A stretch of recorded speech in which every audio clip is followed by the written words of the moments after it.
10 days.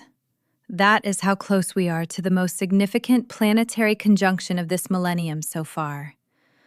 On March 20th, Saturn and Neptune will meet at 0 degrees Aries for the first time in 36 years.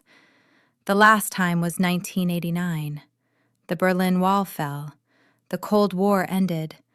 An entire world order dissolved and a new one emerged. What is approaching on March 20th is that scale of shift. Not a single event, but a threshold. And this week, the 10-day road to that threshold stops being preparation and becomes propulsion. For 2 weeks, I have been walking you through a deliberate sequence. The eclipse revealed what was hidden. The stellium showed the convergence of forces. The cazimi delivered one sentence of perfect clarity. The feminine day taught you to receive. Jupiter's stillness crystallized the direction. And now, Monday, the week momentum returns. I want to map this week for you day by day because the architecture of these 7 days is not random. It is a corridor. Each day builds on the last. Each transit feeds the next. And by Sunday, when this week closes, you will be standing inside the final week before the conjunction with a clarity and momentum that would not have been possible even 10 days ago. Let me walk you through what lands and when. Tuesday, March 11th. Jupiter turns direct at 15 degrees Cancer. This is the headline of the week. After 4 months of retrograde, the largest planet in the solar system resumes forward motion. Jupiter, retrograde since December, has been an inward expansion, a slow deepening of your understanding of home, belonging, emotional security, and roots. Questions you thought you had answered long ago were reopened. Where do I belong? What actually nourishes me versus what I have been calling nourishment out of habit? What does safety mean now that the person I have become has outgrown the container I built for the person I was? These are Cancer questions, root questions. And for 4 months, they have been pressing on the foundation of your life from the inside, not to break it, but to expand it. That inward work is complete. Tomorrow, the current reverses. The river that has been flowing backward begins to flow forward. And everything that was frozen, decisions, conversations, opportunities, the sense of forward motion itself, begins to thaw. Not all at once. Jupiter's direct station is like ice breaking on a river in spring. First a crack, then a groan, then the entire surface begins to shift. By midweek, the current will be perceptible. By the weekend, it will be undeniable. Here's what that actually looks like in practice. Something that has been stuck since November or December will suddenly move. An email that was never answered will arrive. A conversation that kept getting postponed will finally happen. Not because you forced it, but because the timing aligned. A door that you pushed against for months will open with surprising ease. Not because the obstacle was removed, because your relationship to the obstacle changed during the retrograde. And now that you approach it from a different angle, from the inside out rather than the outside in, the door recognizes you. Jupiter direct does not create new opportunities. It releases the ones that have been waiting for you to be ready. Wednesday through Thursday, March 12th and 13th. Venus conjuncts Neptune in late Pisces. Venus has been approaching Neptune all week, like 2 rivers nearing their confluence. And the conjunction becomes exact around the 12th. When the planet of love meets the planet of dreams in the sign where both reach their highest expression, the experience is overwhelming in the most beautiful sense. The membrane between your feelings and someone else's dissolves completely. Art becomes transcendent. Music becomes medicine. A conversation can feel like a prayer. A glance from someone you love can carry the weight of an entire history. A stranger's kindness can make you cry, and you will not understand why until later, when you realize it was not the kindness that moved you, but the reminder that kindness exists.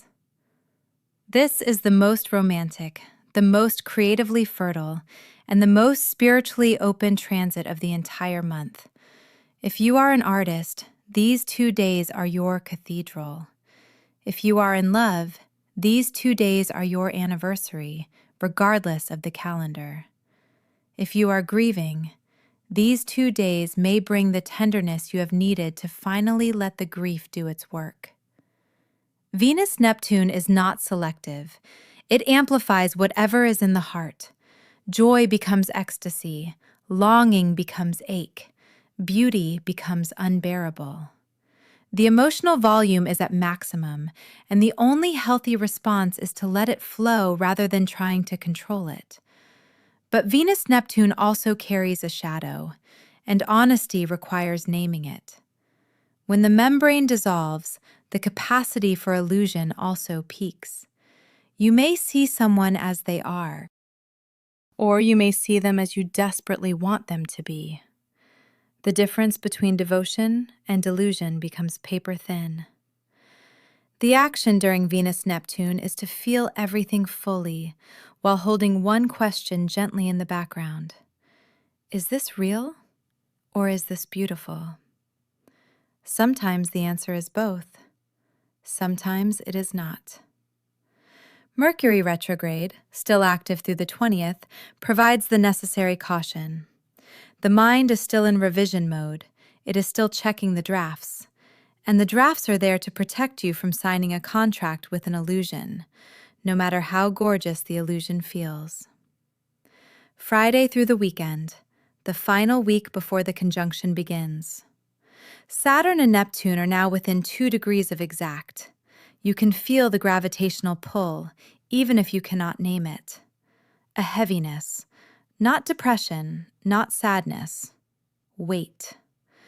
The kind of weight you feel when you stand at an airport gate, knowing the flight takes you somewhere you will not return from. The weight of something ending and something beginning simultaneously. The weight of standing at a threshold and knowing that once you cross it, the room behind you will be gone. Saturn in the final degrees of Pisces is accounting for everything. Every structure you built over the past 3 decades, every boundary you drew, every commitment you made, every time you chose security over truth or truth over comfort, Saturn is weighing it all. Neptune in the final degrees of Pisces is dissolving the last veils. Every illusion you maintained, every beautiful story that substituted for honest assessment, every dream that served as escape rather than vision, Neptune is gently peeling it away. Together, in the final approach, they create a sensation that many of you are already feeling. The simultaneous awareness that something is profoundly ending and something is profoundly beginning, and you cannot stop either one. This is the energy of the final approach. And it is not comfortable. It is not supposed to be.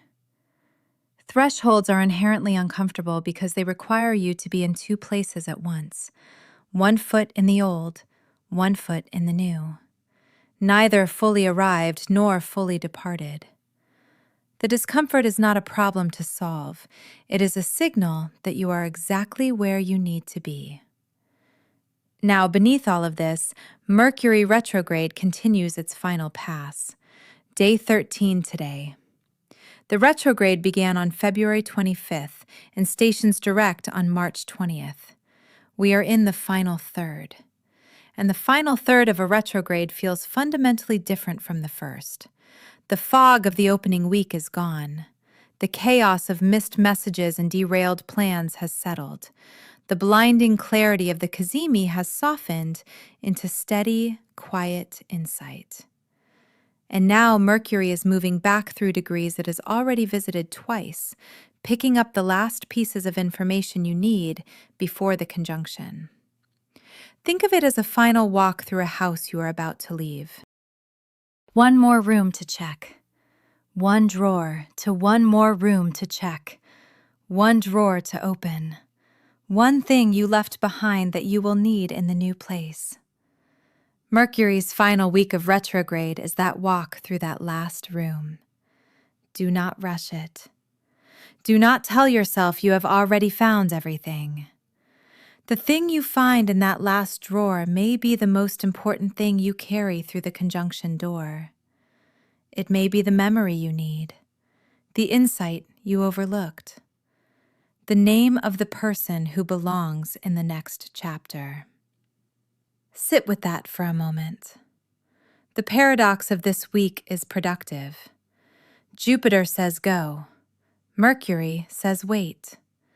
Venus says feel everything. Saturn says be honest about what you feel. Neptune says surrender. 5 planets, 5 instructions, and at first glance they seem contradictory. How do you move forward and wait simultaneously? How do you feel everything and maintain honesty? How do you surrender and stay discerning? But this is not contradiction. This is harmony. 5 voices singing different notes that form a single chord. The chord says, move forward with your heart open and your eyes clear, carrying only what is true, leaving everything that was held together by habit rather than truth. Move, but do not rush. Feel, but do not pretend. Surrender, but do not abandon discernment. That is the instruction for this week, and it is the instruction for the conjunction. And if you can hold all 5 notes at once, even imperfectly, even for a moment, you will enter March 20th with more coherence than you have had in years.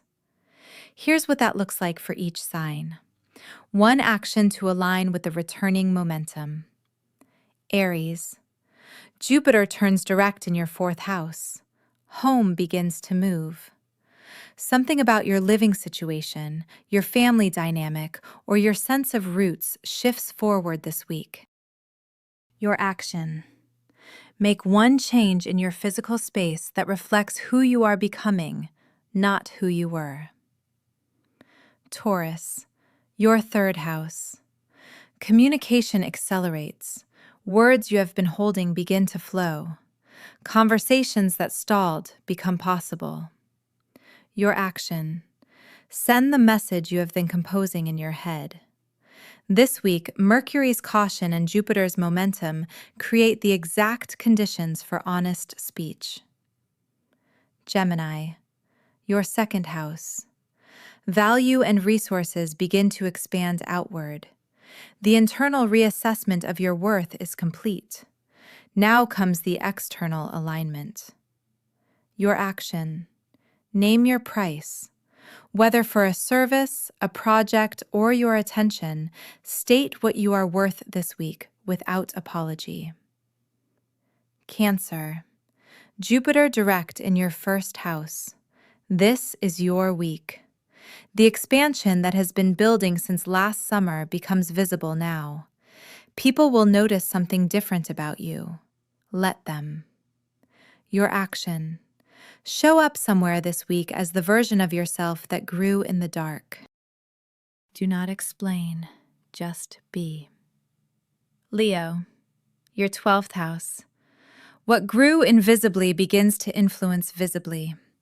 Intuition becomes louder than strategy. Trust it. Your action. Make 1 decision this week based entirely on feeling, not logic. Follow the pull. Jupiter says the pull is accurate. Virgo, your 11th house. Community and future vision. The right people begin to appear. Connections that align with your actual direction rather than your inherited one start to form. Your action. Say yes to 1 invitation this week that you would normally decline. The network is reorganizing. Let it find you. Libra, your 10th house. Career momentum returns. Something that was blocked professionally begins to move. A recognition, an opportunity, a conversation with someone who sees what you are building. Your action. Update one thing that represents you publicly. Your profile, your portfolio, your bio. Let the external match the internal. Scorpio, your 9th house. Beliefs gain momentum. A new philosophical framework that has been forming since December solidifies this week. Your action. Share one belief with someone who matters to you. Not to convince, to declare. There is power in declaration. Sagittarius, Jupiter rules you. Your 8th house. Shared resources and intimate contracts begin to renegotiate. Something about the balance of power in a key relationship shifts toward fairness. Your action. Initiate the conversation about the unspoken arrangement. Jupiter direct gives you the courage. Mercury retrograde gives you the precision. Capricorn, your 7th house. Partnerships gain forward motion. A relationship that has been in holding pattern begins to move. The question is not whether it moves, but in which direction. Your action. Ask the person across from you one question about the future. Not a hypothetical, a real one. Aquarius, your 6th house. Daily routines begin to expand. The enriched routine that Jupiter retrograde was preparing is ready for implementation. Your action. Add one thing to your daily structure that feeds meaning, not just productivity. Let this week be the beginning of a different relationship with your time. Pisces, your 5th house. Creative momentum returns with force. The vision that was germinating in the dark is ready for light. Your action. Commit 30 minutes this week to the creative project that has been waiting. Not the one that is practical, the one that is true. This week is not ordinary. This week is not one more week of waiting. It is the week the holding pattern breaks, the week the current returns, the week the countdown to March 20th becomes felt in the body rather than known in the mind. 10 days from now, Saturn and Neptune will fuse at 0 Aries, and the astrological landscape will be fundamentally different from anything you have experienced in your adult life. The cycle that began with the fall of the Berlin Wall in 1989 reaches its completion and its rebirth in a single day. What this week offers is the chance to enter that doorway with momentum, with clarity, with your heart open and your eyes honest. That is not a crisis. That is not chaos. That is the cosmos handing you the most coherent set of instructions it has given in 36 years and trusting you to follow them. The instructions are simple. Move forward, feel everything, check the last room, and carry only what is true. You are not watching this happen to the world from a distance. You are walking through it. You have been walking through it since the Mars square Uranus cracked the surface on February 27th. Every video since then has been one step on this corridor, and the corridor opens in 10 days. Trust the momentum. Trust the remaining retrograde. Trust what arrives when Venus and Neptune merge. And trust yourself. I will see you in the next one.